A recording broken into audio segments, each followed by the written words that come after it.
Қайырлы күн достар, каналыма қош келдіңіздер. Мен сіздерге бүгін Дубай туралы айтпақшымын. Дубай бұл қымбат мемлекет болғанымен, бұл жерде де тура Қазақстан сияқты арзан жағы және қымбат жағы бар болып есептеледі. Ең бірінші сіздер отельді брондаған кезде Дейра сосын Чарджа деген жағынан брондасаңыздар өте арзанға билет алсаңыздар болады. Отель брондаған кезде ең арзаны болады. Ал Дубай Марина деген жағы ол қымбат, центральный жағы Рикс орналасқан жағы болып есептеледі. Негізі Дубайға барған кезде бәрінің баратын жері ол бірінші Бурдж Халифа. Ол билетін фонтандардың қасындағы ғимарат. Екіншісі ол баратын жер Miracle Garden деген гүлдердің отаны бар жер. Одан кейін негізі баратын жердің үшіншісі ол Global Village деп аталады. Кіруі 2000 теңгеден.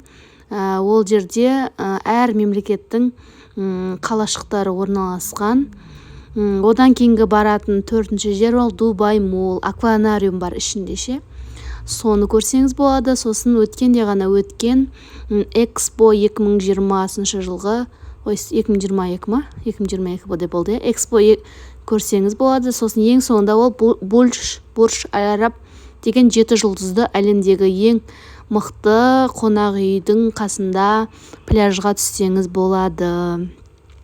Негізі Дубайды аралау екі түрлі тур агентствомен жасауға болады. Тур агентство емес, не дейді оны? Сити тур және сафари тур деген екі тур сатып алуыңыз керек болады. Олардың бағасы Сити тур примерно $35, сафари тур да тоже сондай. Сити тур дегеніміз, осы мен бағана айтып кеткендердің бәрін бір күнде джиппен аралатады. Одан кейін айтатын сафари турға міндетті түрде очки алып алуыңыз керек. Ол жерде сізде не болады? Квадроцикл, джип болады 10 штук.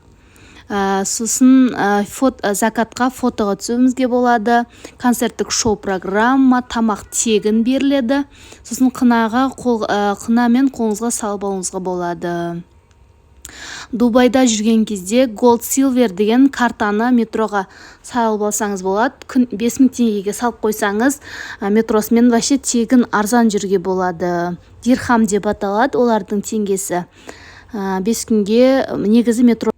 Каналым ұнаса, лайк басып, комментарий жазып кетіңіз. Мен әлі сіздермен көп ақпараттармен бөлісетін боламын. Қыдыратын болсақ, жақсы өзімнің секреттермен бөлісемін, оқыған, білген. Құдай қаласа, жақсы информацияларды білетін боласыз. Лайк басып, комментарий жазып ұмытпаңыз. Каналға тіркеліңіз.